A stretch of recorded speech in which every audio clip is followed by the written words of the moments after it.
Navbatdagi darvozamiz Toshkent viloyati Bektemirga olib kelib darvozamiz sunib keldik. Darvozamiz Samarqand fason e'lon holatda yasalgan, kalakkalarni atletnik kalakka qilib yasalgan. Darvozamiz 3 qavatli variantli materiallar bo'ldi. Qalin aylantiruvlar shuyilib qilib, profillari ham qalin, ikkisidan kelib, bizlarimiz ham ikkisidan kelib, toza 3 qavatli variantda qilib yasalgan.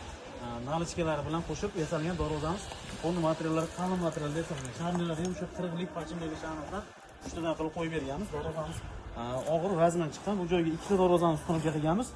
Bir xil razmerda qilib darvozani razmeri 3.10 ga 3.30 razmerda nalichkalari bilan 3.70 ga balandligi 3.80 razmerga to'g'ri kelgan. Darvozamiz ikkalasi ham bir xilda enavroq razmerda qilib yasalgan.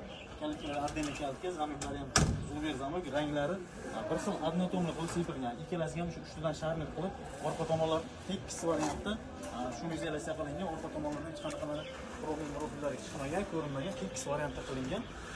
Qo'lni 100% shumka variantda yasalgan. Bu materiallar qo'lni hammasi qalin, ikkili list, ikkili profilda shuni izolyatsiya qilib yasalgan.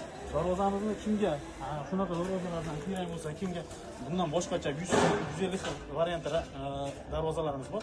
Kimga shunaqa xizmatlarimiz kerak bo'lsa, bemalol aloqa qilib qo'llang. Xudo xolasa olib borib, ustunovka qilib beramiz. O'zbekiston bo'ylab dastlabki ustunovkamiz Mustafa Bek